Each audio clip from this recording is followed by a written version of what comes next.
The morning sun cast long shadows across the grounds of Kensington Palace as Catherine, the Princess of Wales, stood quietly by the window of her private study. Her fingers traced the familiar pattern of the curtains she had chosen years ago when this place first became home. Today felt different, though she couldn't quite understand why her heart felt so heavy. William had been unusually quiet during breakfast, picking at his toast while scrolling through official documents on his tablet. Their children, George, Charlotte, and Louis, chattered excitedly about their upcoming school projects, unaware of the tension that seemed to fill the room like morning fog. "Daddy, are you coming to my football match on Saturday?" George asked, looking up from his cereal bowl with hopeful eyes. William's hesitation lasted only a moment. But Catherine caught it. She had learned to read her husband's expressions over their many years together, and something was troubling him deeply. "Of course. I'll be there," William replied, forcing a smile that didn't quite reach his eyes. Later that morning, Catherine found herself walking through the palace gardens, a ritual she had maintained since becoming part of the royal family. The roses were in full bloom, their fragrance filling the air with sweetness that usually brought her comfort. Today, however, even the beauty of nature couldn't shake the feeling that something important was about to change. Her phone buzzed with a message from her private secretary requesting an urgent meeting. Catherine's stomach tightened as she made her way back to the palace. In her experience, urgent meetings rarely brought good news. The private secretary, Margaret, waited in the small conference room adjacent to Catherine's office. Her usually composed demeanor showed cracks of concern around the edges. "Your Royal Highness," Margaret began, her voice carefully measured, "we've received word from Buckingham Palace regarding a significant diplomatic mission that will require Prince William's immediate attention." Catherine sat down slowly, her hands folded in her lap. "What kind of mission?" Margaret consulted her notes, though Catherine suspected she knew the details by heart.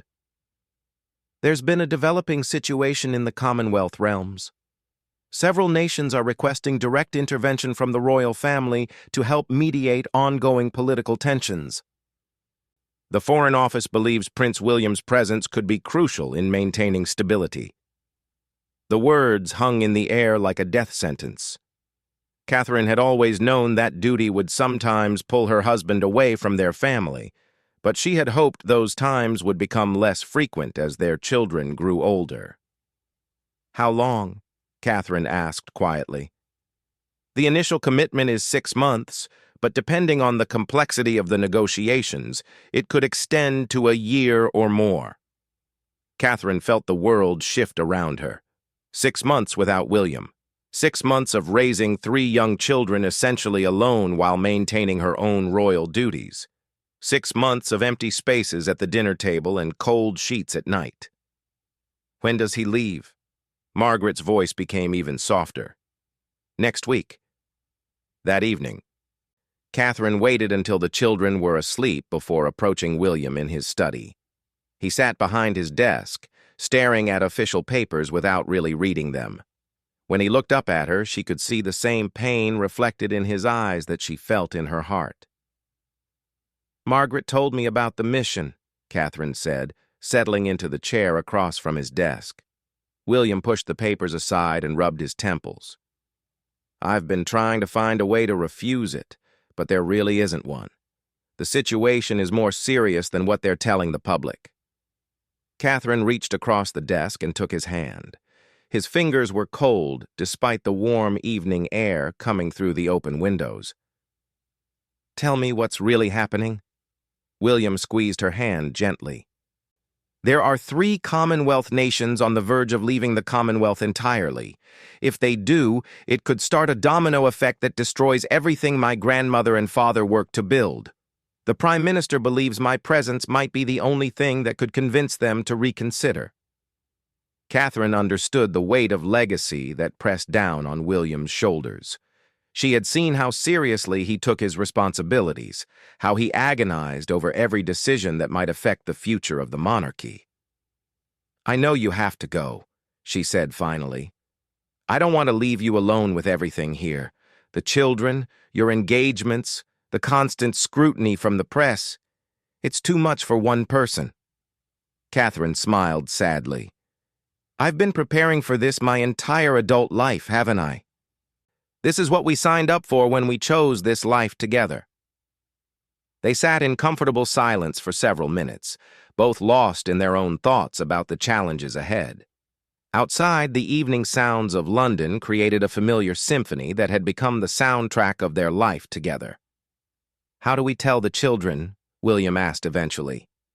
Carefully, Catherine replied. They're old enough to understand that you have important work to do, but young enough that 6 months feels like forever to them. It feels like forever to me, too. That night, they lay awake talking about practical matters and deeper concerns. William worried about missing important moments in their children's lives. Catherine worried about maintaining the stability their family had worked so hard to create. I'll call every day, William promised. Video calls for bedtime stories, virtual attendance at school events when possible. Technology helps, but it's not the same as having you here. I know.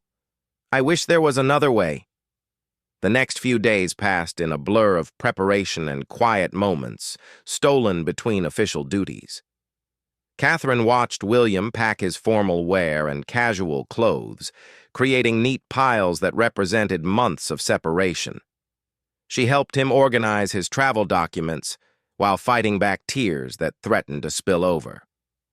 This wasn't the first time they had been separated by royal duties, but it was the longest stretch they had ever faced. The children sensed the change in atmosphere around the palace. George became more clingy than usual, often finding excuses to stay close to his father. Charlotte asked pointed questions about when Daddy would return. Louis, still young enough to live mostly in the present moment, seemed less affected but still picked up on the underlying tension. "Why can't we come with you?" Charlotte asked during dinner one evening. William set down his fork and looked at his daughter thoughtfully. Because you have important work to do here, too. School, your activities, taking care of Mummy while I'm away. But I want to take care of you, too, Charlotte replied with the logic only a child could possess. Catherine felt her heart break a little more with each innocent question from their children. She had become expert at maintaining composure during difficult moments, but this felt different because it was so personal. The night before William's departure, they attended their final official engagement together for what would be many months. It was a charity gala supporting veterans' mental health, a cause close to both their hearts. Catherine wore a deep blue gown that had always been one of William's favorites. As they walked through the receiving line, greeting guests and posing for photographs, she tried to memorize every detail of having him beside her. During William's speech that evening, Catherine watched from the side of the stage. He spoke passionately about the importance of supporting those who had served their country, about the sacrifices made by families who loved someone in service to others. Sometimes duty requires us to be apart from the people we love most, William said, his eyes finding Catherine in the crowd. But love transcends distance, and the bonds that matter most are never truly broken by physical separation. Catherine knew he was speaking directly to her, and she felt both comforted and heartbroken by his words. After the event, they drove home through the quiet London streets in comfortable silence. Both knew that tomorrow would bring a new chapter in their lives, one marked by distance and longing, but also by the strength of their commitment to each other and their shared sense of duty. Whatever happens over the next few months, William said as they pulled into the palace grounds, remember that you are the strongest person I know. Our family will be fine, because you're leading it while I'm away. Catherine leaned over and kissed him softly. We'll all be counting the days until you come home. That night, they held each other close, both trying to memorize the feeling of being together before duty called William away to serve his country and the Commonwealth in a capacity that would test their marriage and their family in ways they had never experienced before. The palace felt different already, as if it knew change was coming with the morning light. The morning of William's departure arrived gray and drizzling, as if the London sky reflected the mood inside Kensington Palace. Catherine woke before dawn, unable to sleep through what she knew would be one of the most difficult days she had faced as a member of the royal family. She found William already awake, standing at their bedroom window watching the rain streak down the glass. His shoulders carried a tension she hadn't seen since the early days of their marriage, when every public appearance felt like a test they might fail. "Second thoughts?" she asked quietly, joining him at the window. "About 100 of them," William replied, slipping his arm around her waist. "But that doesn't change what I need to do." The children had been told the night before that this was Daddy's last morning at home for a while. George had taken the news with the serious expression he wore when processing something beyond his years. Charlotte had asked if they could write letters every day. Louis had simply hugged William's leg and refused to let go for nearly an hour. Breakfast felt like a performance where everyone knew their roles but wished they could rewrite the script. William helped Louis cut his pancakes while discussing the boys' upcoming art project. Charlotte showed her father a drawing she had made of their family, with 5 stick figures holding hands under a rainbow. "This is for you to take with you," she said, pressing the colorful paper into William's hands. "So you won't forget what we look like." Catherine had to excuse herself to the kitchen, where she gripped the counter and took several deep breaths. The cook, Mrs. Henderson, who had worked at the palace for over 20 years, handed her a cup of tea without saying a word. Some kindnesses needed no explanation. "It never gets easier, does it?" Catherine asked. Mrs. Henderson, who had seen many royal departures over the years, shook her head gently. "No, Your Royal Highness, but it does make the homecomings more precious." By mid-morning, William's security detail had arrived, along with several official cars that would escort him to the airport. Catherine watched from an upstairs window as his luggage was loaded efficiently into the vehicles. 6 months of life reduced to several suitcases and garment bags. The children were in the main entrance hall when William came down the grand staircase for the last time before his departure. Each of them had prepared something special for this moment.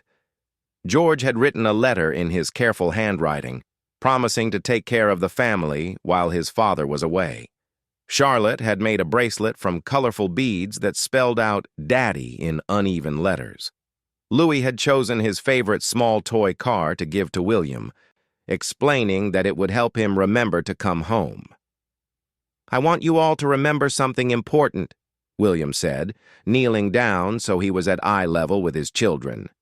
"Even when I'm far away, I'm still your father. That never changes. And every single day, I'll be thinking about you and missing you and being proud of you." Catherine stood nearby, trying to memorize this scene. William surrounded by their children, all of them holding on to him as if they could stop time through sheer force of will. The security chief cleared his throat gently, indicating it was time to leave. Catherine's chest tightened as reality crashed back into their carefully constructed family moment. "Kids, why don't you go with Nanny Sarah to the playroom?" Catherine suggested. "Daddy and I need a few minutes alone." After protests and additional hugs, the children were finally persuaded to leave the entrance hall. Catherine and William found themselves alone for the first time that morning, standing in the formal space where they had welcomed world leaders and dignitaries. Today, it felt like a stage for their private heartbreak. "I need you to promise me something," Catherine said, taking both of his hands in hers. "Anything. Promise me you'll take care of yourself. Not just physically, but emotionally. Don't try to carry everything alone." William nodded, though they both knew how difficult it would be for him to ask for help when he was representing the crown in such a delicate situation. "Promise me something, too," he said. "Don't try to be perfect while I'm gone. Let yourself feel sad sometimes. Let the children see that you miss me. They need to know it's okay to have complicated feelings about this." Catherine smiled through the tears that had finally begun to fall. "I promise." They held each other in the middle of the entrance hall, surrounded by portraits of William's ancestors who had faced their own separations and challenges in service to the crown. The weight of history and duty pressed down around them, but in that moment, they were simply a husband and wife saying goodbye. The sound of car doors closing outside broke the spell. William picked up his briefcase and the small bag containing the children's gifts. Catherine walked with him to the main door, where his protection team waited respectfully. "Call me as soon as you land," she said, straightening his tie one last time. "I will." "And Catherine?" "Yes?" "Thank you for understanding why I have to do this. Thank you for being the man who would never choose anything different." William kissed her one final time, a kiss that had to last for months of separation. Then he walked through the door and into the waiting car, leaving Catherine standing alone in the doorway of their home. She watched until the convoy disappeared around the corner, taking her husband toward an uncertain future in foreign countries while she faced the equally uncertain challenge of maintaining their family's stability in his absence. The rest of that day passed in a strange haze. Catherine threw herself into her scheduled engagements, attending a ribbon-cutting ceremony for a new children's hospital wing. The press noted her composed demeanor and professional smile, unaware that she was running on pure determination and years of training in maintaining royal composure. The children were unusually quiet that evening. Even Louis seemed to sense that something fundamental had changed in their household. Catherine read them extra bedtime stories and stayed longer than usual, tucking each of them into their beds. "When will Daddy call?" Charlotte asked as Catherine smoothed her blankets. "Probably after breakfast tomorrow when he's settled in his new place." "Will he be staying in a palace like us?" Catherine smiled at her daughter's assumption that all royal travel involved palaces. "He'll be staying in official residences, which are very nice but probably not quite like home." "Nothing is like home," Charlotte said with surprising wisdom for someone so young. "No, sweetheart, nothing is like home." That night, Catherine sat in the study where William usually worked on his official papers. The room still smelled like his cologne, and she could almost imagine he would walk through the door at any moment, apologizing for working late. Her phone buzzed with a text message. "Landed safely. Thinking of you and the children. This is going to be the longest 6 months of my life." Catherine typed back, "We're thinking of you, too. The children want to know if you remembered to pack their gifts. Charlotte's bracelet is on my wrist and will stay there. George's letter is in my briefcase. Louis's car is in my pocket. I couldn't leave any of them behind." Reading his words, Catherine felt both comforted and heartbroken. She was proud of the man she had married, proud of his dedication to duty and service. But she also felt the enormous weight of the months ahead. The palace felt different without William's presence. Larger, somehow, but also emptier. Catherine realized how much she had grown accustomed to the sound of his voice echoing through the halls, the sight of him reading in the library, the knowledge that he was nearby even when they were both busy with separate commitments. Over the following days, she established new routines that accommodated their changed circumstances. Video calls with William became the highlight of each day for the children. They would gather around Catherine's laptop in the evening, all trying to talk at once, while William listened patiently from thousands of miles away. "Tell me about your day," became William's standard greeting, and the children would launch into detailed accounts of their lessons, their games, their small triumphs and disappointments. Catherine found herself studying William's face during these calls, looking for signs of stress or loneliness. The diplomatic mission was challenging, she could tell, though he never discussed the specifics when the children were listening. "How are you really?" she asked during one of their private calls after the children had gone to bed. "Tired," William admitted. "The political situation here is more complex than anyone anticipated. Every conversation feels like walking through a minefield." "Are you making progress?" "Some, but slowly. These things can't be rushed, and rushing them would probably make everything worse." Catherine could hear the exhaustion in his voice, the weight of carrying negotiations that could affect the future of the Commonwealth. She wished she could do more than offer words of support across thousands of miles. "The children miss you terribly," she said. "I miss them too. I miss all of you. Sometimes I look at Charlotte's drawing and I can't believe how far away I am from that rainbow she drew over our family." Those words stayed with Catherine long after their call ended. She realized that while she was focused on maintaining stability at home, William was fighting his own battle against loneliness and the pressure of his diplomatic responsibilities. The first month of separation felt like the longest month of Catherine's life. She had underestimated how much she relied on William's presence, not just for practical help with their children and royal duties, but for the emotional support that came from sharing life with someone who understood the unique pressures of royal life. Late one evening, after a particularly challenging day that included a difficult charity meeting and Louis coming down with a fever, Catherine found herself crying in the bathroom where no one could see her. She had maintained her composure throughout the day, but the accumulated stress finally overwhelmed her careful control. Her phone rang, and William's name appeared on the screen. For a moment, she considered not answering, afraid he would hear the tears in her voice. But she realized this was exactly what he had asked her to promise, to not try to be perfect while he was away. "I'm having a terrible day," she said as soon as she answered.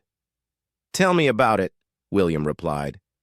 And something in his voice told her he needed to hear about normal family problems as much as she needed to share them. So she told him about Louis's fever, and George's struggles with a difficult math assignment, and Charlotte's meltdown when her favorite dress didn't fit anymore. She told him about feeling overwhelmed and missing him desperately.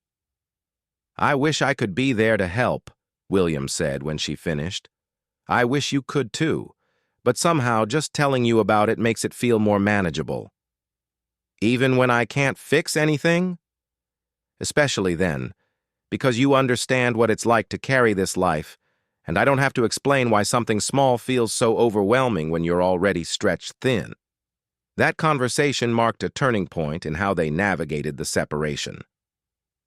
They began sharing more honestly about their individual challenges, creating a bridge across the distance that felt more substantial than their careful attempts to protect each other from worry. As the weeks passed, Catherine developed a new appreciation for her own strength and resilience. She had always known she was capable, but managing royal duties and 3 children alone while maintaining stability and grace under constant public scrutiny revealed reserves of determination she hadn't known she possessed. The children, too, adapted in ways that surprised her.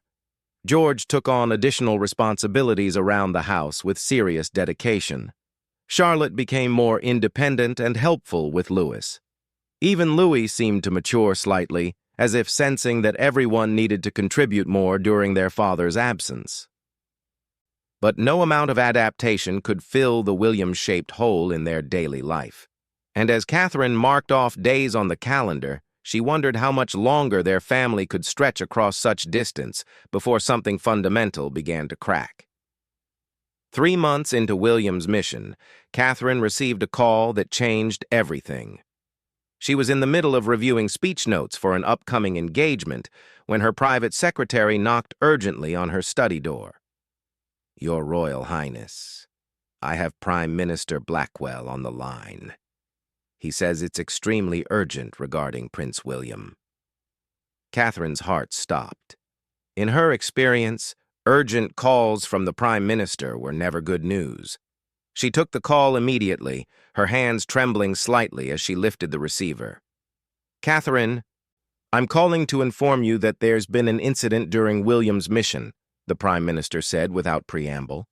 He's safe, but there was a security situation that has escalated tensions significantly. What kind of incident? Catherine managed to ask, though her voice sounded strange in her own ears. There was an assassination attempt on one of the Commonwealth leaders William has been working with. William wasn't harmed, but he was present when it happened.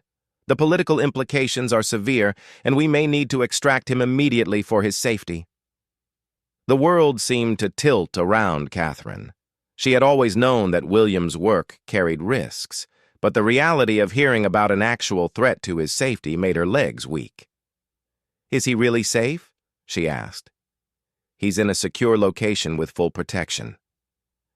But Catherine, I need you to know that if we extract him now, this mission will be considered a failure. The Commonwealth negotiations will collapse, and we'll likely lose several member nations permanently. Catherine understood immediately. William would be facing an impossible choice: his safety and return to his family, or staying to complete a mission that could determine the future of institutions his family had spent generations building. What does William want to do? She asked, though she suspected she already knew the answer. He wants to stay and see the mission through. But he's also deeply concerned about what this means for your family's safety.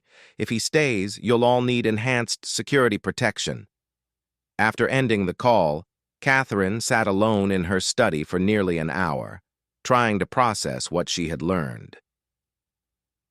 The mission that was supposed to last 6 months could now extend indefinitely. The man she loved was in active danger thousands of miles away, and their children would need to live under increased security measures that would further restrict their already limited normal childhood experiences.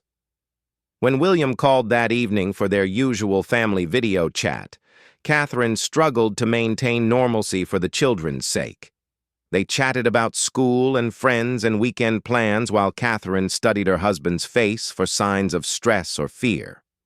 After the children said goodnight, Catherine and William had their most difficult conversation since his departure. I heard about what happened, Catherine said immediately. I was hoping they wouldn't tell you the details. William, I need to know everything. I need to know what we're really facing. William's expression grew heavy. The situation here is more volatile than anyone anticipated. There are factions in multiple Commonwealth nations who want to use this moment to break away completely. If I leave now, they'll see it as proof that the Crown abandons its commitments when things get difficult. But if you stay, you could be putting yourself in serious danger. I could be. The security team thinks we can manage the risks, but there are no guarantees. Catherine felt torn between competing fears. She was terrified for William's safety, but she also understood the weight of the choice he faced. As members of the royal family, their personal desires had always come second to duty, but this felt like an extreme test of that principle. What do you want to do? She asked finally. I want to come home to you and the children and never leave again, William said honestly. But I also can't live with the knowledge that I failed to complete something this important because I chose personal safety over duty. Then you have to stay, Catherine said, the words feeling like stones in her throat. You don't have to make this decision for me. Yes, I do, because I married someone who would never forgive himself for walking away from this, and I love that person even when it breaks my heart. That night, Catherine lay awake thinking about the conversation. She had essentially given William permission to remain in danger, to extend their separation indefinitely, to put duty above family safety. The weight of that decision felt crushing. Over the following weeks, the enhanced security measures became a constant reminder of their changed circumstances. The children couldn't play in the gardens without protection officers nearby. Simple outings required extensive planning and coordination. The palace felt more like a fortress and less like a home. George, who was old enough to sense the increased tension, began asking pointed questions about why there were more guards than usual and why they couldn't do some of their normal activities. Is Daddy in danger? He asked one evening as Catherine tucked him into bed. Catherine had learned that honesty, delivered age-appropriately, was usually better than evasion. Daddy is doing very important work in places where some people aren't happy about changes. But he has excellent people protecting him, and he's being very careful. Is that why we have more guards now? Yes. When one member of our family is in a difficult situation, we all need extra protection. I wish he would just come home, George said with the directness only children could manage.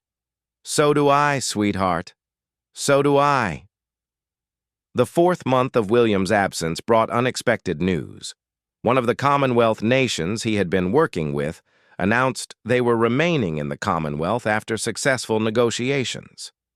It was the first major breakthrough of his mission, and Catherine felt a complex mixture of pride and resentment. She was proud that William's work was making a difference, that his sacrifice was achieving important results. But she also felt angry that their family's happiness was the price being paid for diplomatic success. During their call that night, William's excitement about the breakthrough was evident. It's working, Catherine? Slowly, but it's working. The other 2 nations are watching to see what benefits the first one receives from staying. If we can demonstrate real value in Commonwealth membership, we might be able to convince them too. How much longer do you think it will take? Catherine asked. William's pause lasted long enough that Catherine knew the answer would be difficult to hear. Maybe 3 more months, possibly longer if the negotiations become more complex. 9 months total. Catherine felt something inside her chest crack at the thought of extending this difficult period for another season.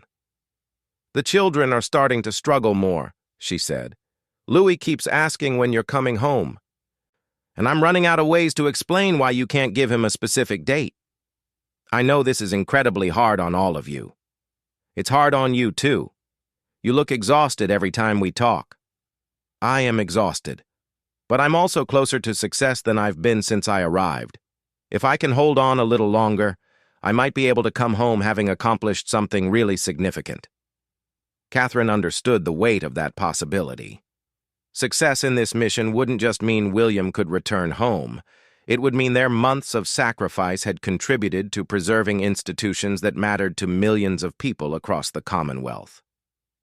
Then we'll hold on too, she said finally. The 5th month brought Catherine to her breaking point in ways she hadn't expected. She had been managing the practical challenges of single parenting and increased royal duties, but she hadn't prepared for the emotional toll of constant worry about William's safety.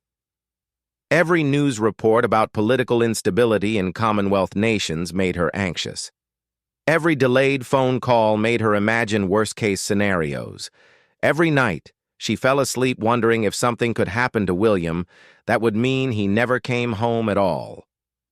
Charlotte began having nightmares about her father being hurt, and Catherine found herself sitting by her daughter's bed at 3 in the morning, trying to provide comfort she wasn't sure she felt herself. "What if Daddy forgets what we look like?"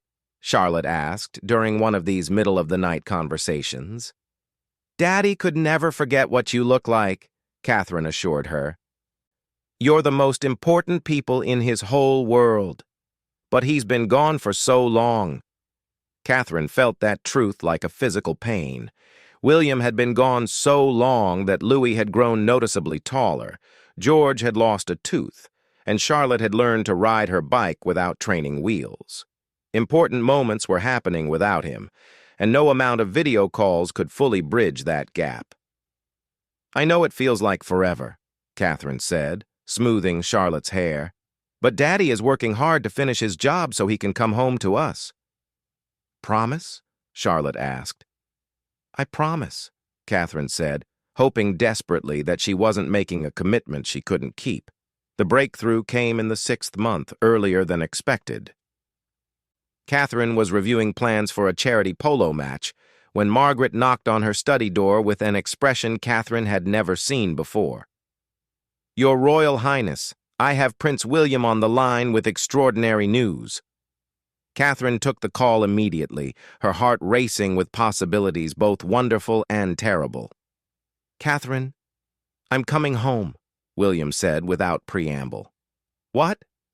When? What happened?" "We've reached agreements with all 3 nations. They're all staying in the Commonwealth. It's over. I'm coming home." Catherine felt her legs give way, and she sank into her desk chair as relief flooded through her entire body. "When?"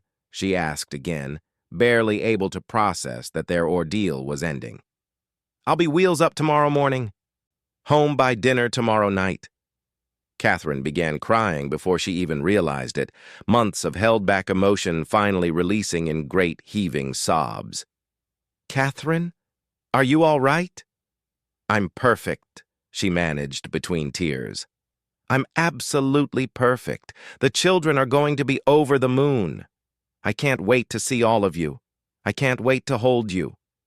We've missed you so much, more than you can possibly imagine." That night, Catherine told the children that their father was coming home. The explosion of joy and excitement filled the palace with an energy that had been missing for months. George immediately began planning all the things he wanted to show his father. Charlotte insisted on making a "Welcome Home Daddy" banner with Nanny Sarah's help. Louis, who had grown the most during William's absence, seemed confused about why everyone was so excited, but caught the enthusiasm anyway. "Will he remember me?" Louis asked Catherine as they prepared for bed. "Oh, sweetheart, Daddy has thought about you every single day he's been away. He's going to be amazed at how much you've grown." The next day felt like the longest day in Catherine's life, but for entirely different reasons than the day William had left. Instead of dreading each passing hour, she found herself counting down to his return with barely contained excitement. She chose her outfit carefully, wanting to look like the woman William had left behind, but also acknowledging the ways she had grown and changed during their separation. She had learned things about her own strength and resilience that she hadn't known before. She had carried their family through 6 months of separation and uncertainty, and she felt proud of that accomplishment. The children were practically vibrating with anticipation by afternoon. George had changed clothes 3 times, wanting to look perfect for his father's return. Charlotte clutched the drawing she had made specifically for this day. Louis carried his favorite toy, planning to show it to the father he had missed, without fully understanding why. As evening approached, Catherine found herself standing in the same entrance hall where she had said goodbye to William 6 months earlier. But this time, instead of watching him leave, she was waiting for him to come home. When the convoy finally pulled through the palace gates, Catherine felt her heart rate accelerate. Months of video calls and phone conversations hadn't prepared her for the emotional impact of seeing William in person again. He looked older, she thought as he emerged from the car. The months of diplomatic pressure and separation had left their mark on his face. But when he looked up and saw her standing in the doorway, his expression transformed into pure joy. The children reached him first, all 3 throwing themselves into his arms simultaneously. William knelt on the gravel drive, gathering them close and burying his face in their hair, breathing them in as if he could absorb months of missed moments through pure physical contact. Catherine watched from the doorway, allowing them this moment of reunion before joining them.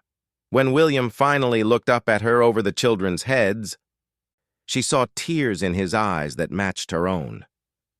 "Welcome home," she said simply. William stood up, still holding Louis in one arm, while George and Charlotte clung to his sides and walked toward her. When he reached the doorway, he stopped and looked at her with an expression of wonder. "You're even more beautiful than I remembered," he said. "You're more tired than I expected," she replied, reaching up to touch his cheek. "I'm home now. That's all that matters." That evening, they sat together as a complete family for the first time in 6 months. The children peppered William with questions about his travels, while he tried to eat dinner and hold at least one of them at all times, as if physical contact could make up for months of separation. Later, After the children had finally been convinced to go to bed despite their excitement, Catherine and William found themselves alone in their bedroom for the first time since his departure. "I kept wondering if this moment would feel awkward," Catherine admitted as they stood facing each other across their bedroom. "Does it?" "No. It feels like breathing again after holding my breath for 6 months." William crossed the room and took her in his arms, and Catherine felt something settle in her chest that she hadn't even realized had been displaced. This was home. Not the palace, not the royal life, but this moment of being complete again with the person who understood her better than anyone else in the world. "I'm so proud of you," William whispered into her hair. "Margaret told me how you managed everything while I was away. The children, the royal duties, the security concerns. You were incredible. I did what I had to do. What we both had to do. I never want to be away from you for that long again." "Promise me something," Catherine said, pulling back to look at his face. "Anything. Promise me that the next time duty calls you away from us, we'll find a different way. I understand why you had to go, and I'm proud of what you accomplished. But our family can't survive many more separations like this one." William nodded seriously. "I promise. We'll find a way to serve our duty without sacrificing our family." As they held each other in the quiet of their bedroom, both William and Catherine understood that they had survived a test that had strengthened rather than weakened their marriage. They had learned that love could stretch across continents, and that duty didn't have to destroy the bonds that mattered most. The tearful farewell that had captivated millions across the globe 6 months earlier had finally reached its counterpoint. A joyful reunion that reminded them both why some things were worth fighting to preserve, whether they were Commonwealth institutions or the simple miracle of a family choosing to stay together despite all the forces that might pull them apart. Outside their window, London settled into its familiar nighttime rhythm, unaware that inside Kensington Palace, a family had been made whole again after months of separation. And for the first time in half a year, Catherine fell asleep listening to the sound of her husband breathing beside her, secure in the knowledge that when she woke up, he would still be there,